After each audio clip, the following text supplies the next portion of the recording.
Assalamualaikum warahmatullahi wabarakatuh. Kami dari kelompok 8 yang beranggotakan saya sendiri Danisa Prabhaningrum 319, Kamaratih 293, Vina Nursiana 302, dan Isti Khairul Rohmah 305 yang akan mempresentasikan mengenai akuntansi Islam.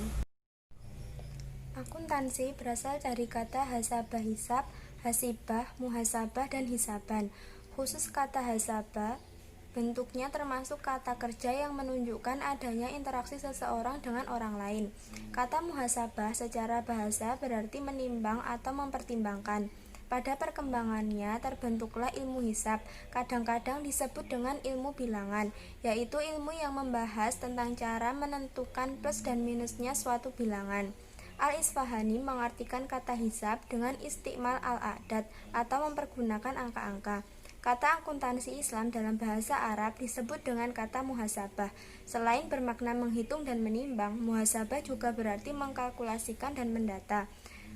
Menghisab sesuatu juga bisa berarti mendatanya, menyusunnya, dan mengkalkulasikannya.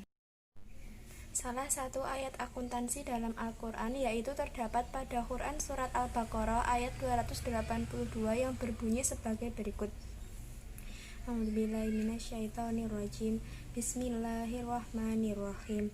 Ya ayyuhalladzina amanu idza tadayantum bidainin ila ajalin musamma faktubuh wal yaktub bainakum katibun bil adl wala fakatibun ay yaktuba kama 'allamahullahu falyaktub wal yumlilil ladzi 'alaihil haqqu wal yattaqillaha rabbahu wala yabkhas minhu syai'a fa in kana alladzi 'alaihil haqqu safihan aw dha'ifan aw la yastati'u ay yumillahu wa falyumlil waliyuhu bil 'adl wastashhidu syahidaini min rijalikum fa illam yakuna rajulaini farajulun wa imra'atani mimma tarzawna minasyuhada'i an tadhilla ihdahuma fatudzakkira ihdahumal ukhra wala ya'bash syuhada'u idza ma du'u wala tas'amu an taktubuhu saghiran aw kabiran ila ajalih dzalikum aqsatu 'indallahi wa aqwamu lisyahadati wa adna alla tartabu illa an takuna tijaratan hadiratan tudirunaha bainakum falaysa 'alaikum junahun alla taktubuha wa ashhidu idza tabayatum wala yudharra katibun wala syahid wa in taf'alu fa innahu fusuqum bikum wattaqullah wa yu'allimukumullah wallahu bikulli syai'in alim. Shadaqallahul azim. Yang artinya, wahai orang-orang yang beriman, apabila kamu melakukan utang piutang untuk waktu yang ditentukan, hendaklah kamu menuliskannya, dan hendaklah seorang penulis di antara kamu menuliskannya dengan benar. Janganlah penulis menolak untuk menuliskannya sebagaimana Allah telah mengajarkan kepadanya, maka hendaklah dia menuliskan. Dan hendaklah orang yang berhutang itu mendiktekan, dan hendaklah dia bertakwa kepada Allah Tuhannya, dan janganlah dia mengurangi sedikit pun daripadanya. Jika yang berhutang itu orang yang kurang akalnya atau lemah keadaannya, atau tidak mampu mendiktekan sendiri, maka hendaklah walinya mendiktekannya dengan benar. Dan persaksikanlah dengan 2 orang saksi laki-laki di antara kamu. Jika tidak ada saksi 2 orang laki-laki, maka boleh seorang laki-laki dan 2 orang perempuan di antara orang-orang yang kamu sukai dari para saksi yang ada, agar jika yang seorang lupa maka yang seorang lagi mengingatkannya. Dan janganlah saksi-saksi itu menolak apabila dipanggil. dan janganlah kamu bosan menuliskannya. Untuk batas waktunya, baik utang itu kecil maupun besar. Yang demikian itu lebih adil di sisi Allah, lebih dapat menguatkan kesaksian dan lebih mendekatkan kamu kepada ketidakraguan. Kecuali jika hal itu merupakan perdagangan tunai yang kamu jalankan di antara kamu, maka tidak ada dosa bagi kamu jika kamu tidak menuliskannya. Dan ambillah saksi apabila kamu berjual beli, dan janganlah penulis dipersulit, dan begitu juga saksi. Jika kamu lakukan yang demikian, maka sungguh hal itu suatu kefasikan kepada kamu. Dan bertakwalah kepada Allah. Allah memberikan pengajaran kepadamu, dan Allah Maha mengetahui segala sesuatu. Kata muhasabah mempunyai dua pengertian pokok menurut Syahatah. Pertama, muhasabah dengan arti musa'alah perhitungan dan munakosyah perdebatan. Kemudian dilanjutkan dengan pembalasan yang sesuai dengan catatan perbuatannya dan tingkah lakunya serta sesuai pula dengan syarat-syarat yang telah disepakati. Kedua, muhasabah dengan arti pembukuan atau pencatatan keuangan seperti yang diterapkan pada awal munculnya Islam. Juga diartikan dengan perhitungan modal pokok serta keuntungan dan kerugian. Kedua arti kata muhasabah tersebut sebenarnya memiliki kaitan arti. Sulit membuat perhitungan musa'alah tanpa adanya data-data, dan juga tidak ada gunanya data-data tanpa dilanjutkan dengan perhitungan dan perdebatan. Di samping kata hasabah, kata yang digunakan para ahli untuk menyebut akuntansi adalah Quran Surat Al-Baqarah ayat 282 dengan kata katabah, faktubuh, atau menulis. Di ayat ini juga dijelaskan bahwa menulis atau yang di sini dimaksud dengan membuat perjanjian dengan tegas. Kutub mengatakan bahwa perintah menulis adalah fardu yang berdasarkan nas fa'al kitabah amrum mafrudun bi al-nas dan ditujukan pada pihak ketiga. Dengan kata lain, orang yang menuliskan utang piutang itu sebagai sekretaris.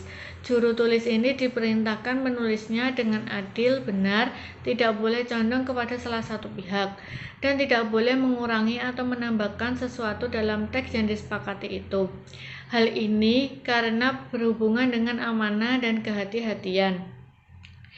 Ayat di atas juga menegaskan menunda-nunda penulisan hutang bukanlah sesuatu yang baik dalam konteks bisnis.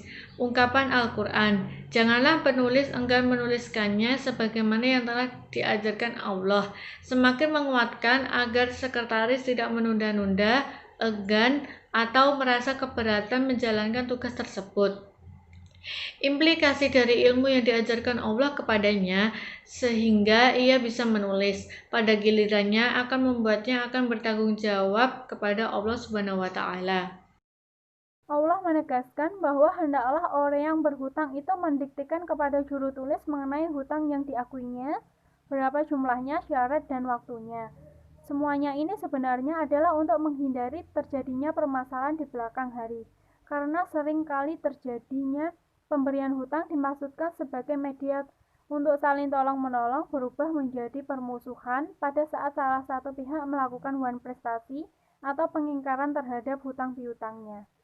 Jika yang berhutang itu bodoh, tidak dapat mengatur urusannya dengan baik, pendek akalnya, atau tidak dapat mendiktekannya, hendaklah walinya yang mengambil tugas untuk mendiktekan hutang-hutangnya. Di sini ditegaskan wali yang berperan itu juga harus bersifat adil. Dalam konteks ayat ini, adil yang dimaksud adalah cermat, tidak sembrono, sehingga tidak merugikan orang yang diwakilinya. Kerap kali karena hutang tersebut tidak berhubungan dengan dirinya sama sekali, maka ia melakukan perbuatan sesuka hatinya. Sampai di sini selesailah ajaran Allah yang berhubungan dengan pencatatan hutang piutang. Dan selanjutnya adalah tentang persaksian. Dan persaksikanlah dengan 2 orang saksi dari orang-orang lelaki di antaramu. Jika tidak ada 2 orang lelaki, maka boleh seorang lelaki dan 2 orang perempuan dari saksi-saksi yang kamu ridhoi. Supaya jika seorang lupa, maka yang seorang mengingatkannya. Janganlah saksi-saksi itu enggan atau memberi keterangan apabila mereka dipanggil. Saksi adalah orang yang melihat atau mengetahui terjadinya suatu peristiwa. persaksian termasuk salah satu dari alat-alat bukti atau bayyinah yang dapat dijadikan dasar untuk menyelesaikan suatu perselisihan atau perkara. Menurut ayat ini, persaksian dalam muamalah sekurang-kurangnya dilakukan oleh 2 orang lelaki, atau jika tidak ada dua orang lelaki, boleh digantikan dengan seorang lelaki dan 2 orang perempuan. Adapun syarat-syaratnya menjadi saksi adalah, yang pertama, saksi itu hendaklah seorang muslim, karena pendapat ini diambil dari kata min rijalikum. Yang kedua, saksi itu hendaklah orang yang adil, tidak memihak sehingga tercapai tujuan diadakannya persaksian tersebut. Pertanyaan yang sering kali diajukan dalam memahami ayat ini adalah, mengapa Allah membedakan persaksian laki-laki dengan persaksian perempuan? Lalu, mengapa harga kesaksian seorang laki-laki setara dengan kesaksian 2 orang perempuan? Dalam konteks kesetaraan gender, pemaknaan ayat ini sering dipertanyakan.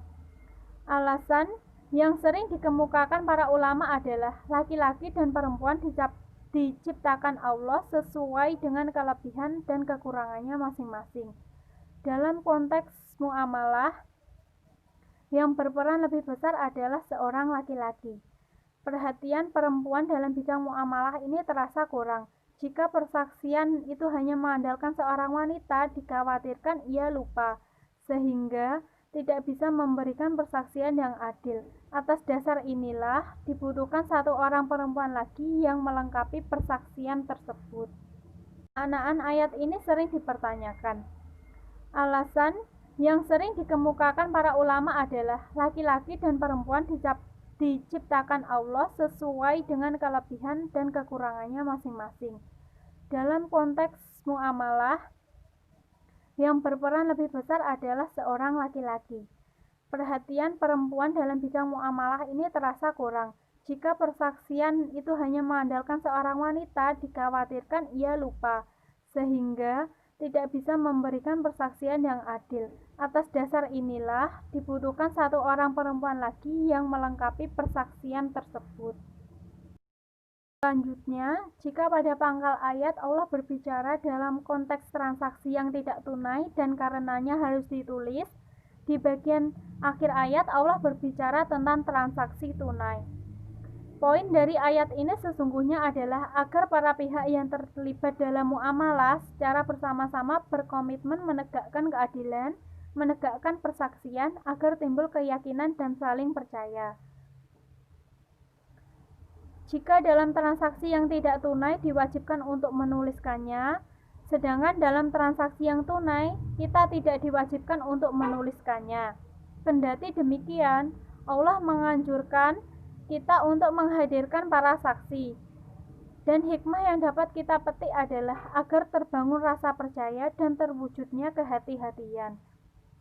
Pada penghujung ayat, Allah memperingatkan agar juru tulis, saksi, dan orang-orang yang melakukan perjanjian untuk memudahkan pihak-pihak yang lain. Jangan menyulitkan dan jangan pula salah satu pihak yang bertindak berakibat merugikan orang lain. Sebab terlaksananya perjanjian dengan baik bila masing-masing pihak mempunyai niat yang baik terhadap pihak yang lain. Lalu, tidak dalam konteks etika seorang akuntan dan sekaligus menjadi substansi yang membedakan akuntansi syariah dengan akuntansi konvensional adalah dalam hal ini menempatkan diri sebagai orang kepercayaan. Oleh karena itu harus ingat untuk bertindak seolah-olah ia berada di hadapan Allah dengan bersikap seadil-adilnya terhadap kedua belah pihak. Kemampuannya menulis itu harus dianggap sebagai bakat pemberian dari Allah dan ia harus mempergunakan itu sebagai pengabdian kepadanya. Di tengah-tengah penduduk yang buta huruf, kedudukan penulis itu meminta tanggung jawab yang lebih besar. Dalam Al-Quran, surat Al-Baqarah ayat 282 mengatakan tekanan Islam terhadap akuntansi setidaknya ada 2 poin penting. Yang pertama, sikap kejujuran atau adil, yang mutlak dipegang bagi seorang pencatat atau akuntan. Perintah ini mengandung konsekuensi jika melakukan ketidakjujuran, dampaknya bukan kekacauan dalam arus pencatat itu sendiri, tapi Dan hal ini telah terbukti secara empiris ketidakjujuran itu berdampak serius bagi hajat hidup banyak kalangan. Kejujuran kerja akuntan jelas akan menciptakan efisiensi, terutama dalam pendanaan. Yang kedua, dalam kerangka menjaga akuntabilitas dan pertanggungjawaban, yang bermakna menjaga keseimbangan hubungan antara pihak-pihak yang terlibat dalam ikatan bisnis atau keperluan lainnya. Islam menegaskan urgensi pencatatan setiap transaksi atau hubungan niaga yang dilakukan. Hal ini dimaksudkan untuk menghindari kemungkinan persoalan yang akan timbul. Makna filosofis dan kemanusiaan adalah proporsi pencatatan atau akuntansi demi menjaga keharmonisan hubungan pihak-pihak yang terkait dalam bekerja sama. Hal ini merupakan refleksi kedamaian yang menjadi garis besar haluan Islam.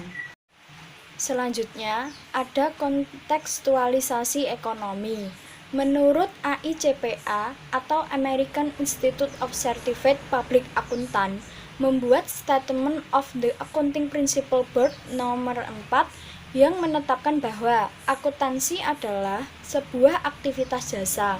Fungsinya adalah memberikan informasi kuantitatif, terutama informasi keuangan, tentang entitas bisnis yang dimaksudkan dapat berguna dalam membuat keputusan-keputusan ekonomi, dalam membuat pilihan-pilihan yang rasional di antara beberapa alternatif tindakan. Satu hal yang penting dicatat, bila akuntansi dilahirkan dalam lingkungan yang kapitalistik, maka informasi yang disampaikannya mengandung nilai-nilai kapitalistik.